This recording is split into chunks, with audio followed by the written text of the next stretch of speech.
15 বছর পর হারানো মেয়েকে ফিরে পেল হিরণময়।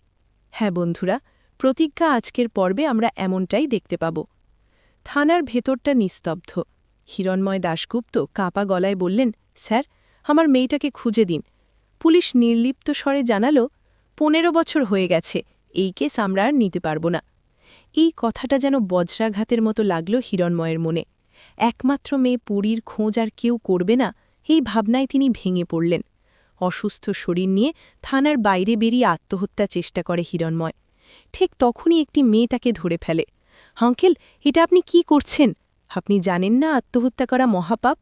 ঈশ্বর আমাদের একটাই জীবন দিয়েছেন, সেই জীবনটা আপনি এভাবে নষ্ট করছেন কেন আঙ্কেল? কি হয়েছে? মেয়েটি তাকে বাঁচাল। হিরণময় কৃতজ্ঞ চোখে তাকিয়ে বললেন, মা, আমি একজন ব্যর্থ বাবা। ছুটি অবাক হয়ে তাকিয়ে রইল লোকটির মুখের দিকে। ছুটি বলল, আঙ্কেল, আপনার মেয়েকে ঈশ্বর ঠিক ফিরিয়ে দেবেন। এটা শুনে খুশি হল হিরণময়। হিরণময় বলল, মা, আমি একজন সিনিয়র উকিল, তোমার কোনো দরকার হলে নির্দ্বিধায় বলো, তুমি আমার জীবন বাঁচিয়েছ। মেয়েটি মৃদু হেসে বলল, আমার নাম ছুটি, আমি একটা অনাথাশ্রমে থাকি। আমাদের আশ্রয়টা এক প্রভাবশালী লোক কাঞ্জিলাল জোর করে কিনে নিতে চাইছে। আপনি কি আমাদের সাহায্য করতে পারবেন? হিরণময় দৃঢ় কণ্ঠে বললেন, অবশ্যই করব। পরদিনই তিনি আশ্রয় কেন্দ্রে গেলেন। সেখানে দীপদত্ত নামে এক বৃদ্ধের সাথে কথা বললেন। হিরণময় বললেন, দাদা, আপনি খুব ভাগ্যবান, এমন একটা মেয়ে পেয়েছেন।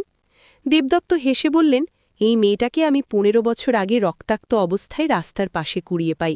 ওর কোনো স্মৃতি ছিল না, বাবা মাকেও চিনত না। তখন থেকেই আমি ওর বাবা। এই কথা শুনে হিরণময়ের বুক ধক করে উঠল। তিনি বললেন, ওর ছোটবেলার কোনো জিনিস আছে? দেবদত্ত একটি ছোট হাড় এনে দিলেন।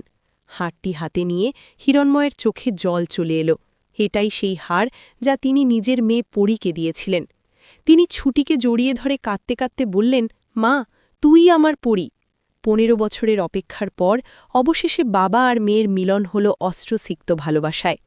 ভিডিওটি ভালো লাগলে অবশ্যই চ্যানেলটি সাবস্ক্রাইব করে পাশে থাকবেন।